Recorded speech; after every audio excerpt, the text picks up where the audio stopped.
Hello friends मु टिकी आपण मानक स्वागत करुच्ची मोर चैनल एसपी ब्लॉगिंग को।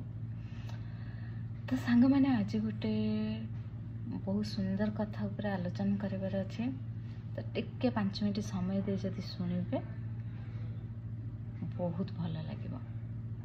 वीडियो टी स्किप करेंगे नहीं कारण आज वीडियोटी हूँ नारी मानक पई।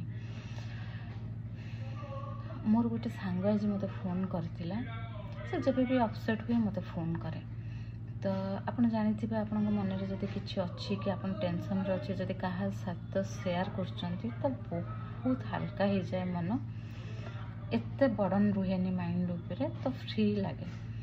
तो सेमती तार जब भी किसी प्रॉब्लम हुए से मत फोन करे कथा हुए बहुत कांदे कारण लाइफ रे भगवान एमती किसी झील को गढ़ी एमती लगे कि से माने दुनिया कौन जानी ना तार प्रॉब्लम हो तार दुटा छुआ सहित कम एज बाहाघर करने सहित संगे दुटा छुआ तार पूरा घर को संभालवा ए सब भितर स्वामी सपोर्ट न मिले से झील से घरे रमी ठीक अच्छे।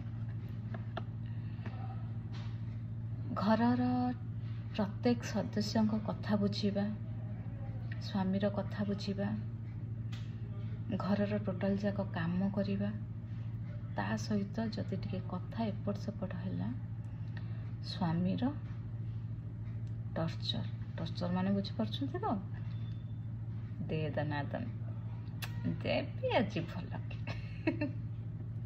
छाड़ू कहार एक्चुअली दुखर विषय कि किछिटा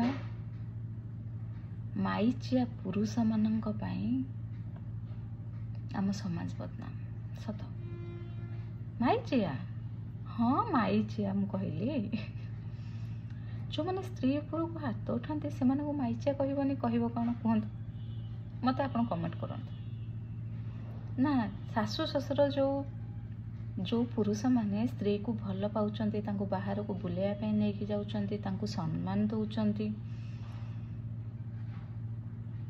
सासु ससुर पई से माने होचंती माइचिया आ जो माने स्त्री उपरे संध देखई तांको डोमिनेट करी रखिचंती पादर जोता भाबुचंती से माने संध टोका नाई आज्ञा मो मतरे जो माने स्त्री मानक आपको हाथ उठाती से माने ही माइचिया आ जो माने स्त्री मानक भल पाती सम्मान करती तांको कथा आग बुझंती से माने ही तांको माँ बापा संस्कारर सेठी परिचय दे थांती। आपण माने जानी थे कि नहीं मु जानिने एबे हमर होई जाय दंड मुक्त अंचल आपने देखुथिबे बहुत गुड़े गाँव में लिखाई दंड मुक्त अंचल माने कौन भावुंट आप आजिका डेट्रे सरकार कर कौन स्कूल रे आपण कौन छुआ को दंड दे पारिबे नाही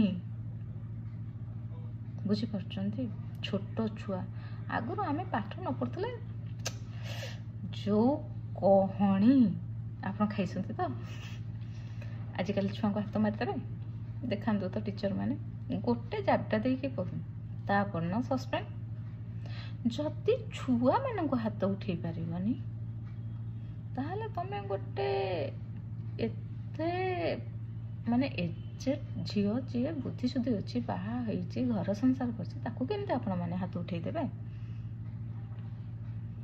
आ जो आपण मैंने आपण स्त्री को हाथ उठाउछंती सेठी जो आपण छुआ मैंने अच्छा से कौन प्रभाव पड़ो और से छुआ मैंने स्त्री मान हाथ उठे या आपण मैंने शिक्षा दौरान नहीं अच्छा एमानक कौन कह किछटा कहन आग्रेसिव से निआटा बाणटा ना निआ लगे जलई दौन फाटीज ऊपर निआटा आग्रेसिव जो कंपनी रे जॉब कर सकाल राति पर्यंत मैनेजर ठार जो पेला कान शुणबनी मैनेजर को दौची आ 2 जापटा 3 जापटा नहीं ଆରେ ଯଦି ସେଠି ସେ ମ୍ୟାନେଜରକୁ ମାରି ପାରୁନି, ହାତ ଉଠେଇ ପାରୁନି, ସ୍ତ୍ରୀ ଆଗ୍ରେସିଭ୍। କୋଉ ଆଗ୍ରେସିଭ୍ କୁହନ୍ତୁ? ଯେତେବେଳେ ତା କାନରେ କୁହାହେଉଛି ତୋ ସ୍ତ୍ରୀ ଏଇଟା କଲା, ତୋ ସ୍ତ୍ରୀ ସେଇଟା କଲା, ଘର ଯାକର ସନ୍ଧ୍ୟା ଯାକର ଦିନ ଯାକର ଘରେ ନଥିବା କି 10 ଦିନ ଯାଏ ନାହିଁ କି ମାସକ ଯାଏ ନାହିଁ ଆସି ତା ଏଗନେଷ୍ଟରେ କୁହାହେଉଛି, ତାକୁ ଭଡ଼କା ହେଉଛି କି ତମେ ତାକୁ ଜମିବାଡ଼ି ପାଇଁ କିଛି କହୁଛ। ବାପା ମା ଝଗଡ଼ା ତ ହୁଏ ନିଶ୍ଚୟ, ବାପା ମାଆଙ୍କର ବି ପୁଅ ସହିତ ଝିଅ ସହିତ ଝଗଡ଼ା ହୁଏ। ସେତେବେଳେ ଆପଣଙ୍କ ପୁଅ ଉଠେଇ ଦେଉଛି ହାତ, ଆପଣଙ୍କୁ ଉଠେଇ ଦେଉଛି, ଦି ଧକ୍କା ଦେଉଛି, ନାଇଁ ନା। କିଏ ଆଗ୍ରେସିଭ୍ ମ? କିଏ ଆଗ୍ରେସିଭ୍? ଖାଲି ସ୍ତ୍ରୀ ଉପରେ ଷଣ୍ଢ ଆଗ୍ରେସିଭ୍। ଆକ୍ଚୁଆଲି ଏଇ ପୁରୁଷମାନଙ୍କୁ ଯେତେବେଳେ ସେ ଫାର୍ଷ୍ଟ ଟାଇମ୍ ପାଇଁ ଆପଣଙ୍କୁ ହାତ ଉଠାଉଛନ୍ତି ନା, ସବୁ ଝିଅମାନଙ୍କୁ ମୁଁ କହୁଛି, ଯେବେ ଗୋଟେ ପୁରୁଷ ଫାର୍ଷ୍ଟ ଟାଇମ୍ ପାଇଁ ଆପଣଙ୍କୁ ହାତ ଉଠାଉଛି, ଆପଣ ଭାବିବେ ହଁ ଫାର୍ଷ୍ଟ ଟାଇମ୍ ମାଫ୍ କରିଦେବା, ଆଉ ଏମିତି କରିବନି। ସେଇଟା ତା ପ୍ରକୃତି, ସେଇଟା ତା ଜିନ୍ରେ ଅଛି, ସେଇଟା ତା ରକ୍ତ। ସେଇଟା ଆଗକୁ ବଢ଼ିବ ଆଜ୍ଞା, କିନ୍ତୁ କମିବନି, ମନେ ରଖିଥାନ୍ତୁ। ଶିଖିବାର କଥା। ଠିକ୍ ଅଛି, ଫାର୍ଷ୍ଟ ଟାଇମ୍ ଆପଣ ଚାହୁଁଛନ୍ତି କ୍ଷମା କରିଦେବା ପାଇଁ କରିଦିଅନ୍ତୁ, କିନ୍ତୁ ସେକେଣ୍ଡ ଟାଇମ୍ ଯେତେବେଳେ ସେ ଭୁଲ ସେ କରୁଛି,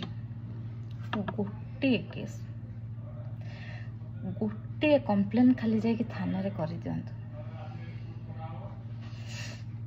ଦେଖିବେ ଆପଣଙ୍କ ପରିବାର କେମିତି ପୁରା ରେଲୱେ ଟ୍ରାକ୍ ପରି ପୁରା ସିଧା ଚାଲିବ। ନିଜ ଜୀବନ ନଷ୍ଟ କରନ୍ତୁନି। ଯେଉଁ ଭୁଲ ସାମ୍ନାରେ ଦେଖୁଛନ୍ତି, ଫାର୍ଷ୍ଟ ଥର ଦେଖୁଛନ୍ତି, ସେଇଠି ତାର ସମାଧାନ କରନ୍ତୁ, ତାହେଲେ ସେ ଭୁଲଟା ଆଗକୁ ବଢ଼ିବନି।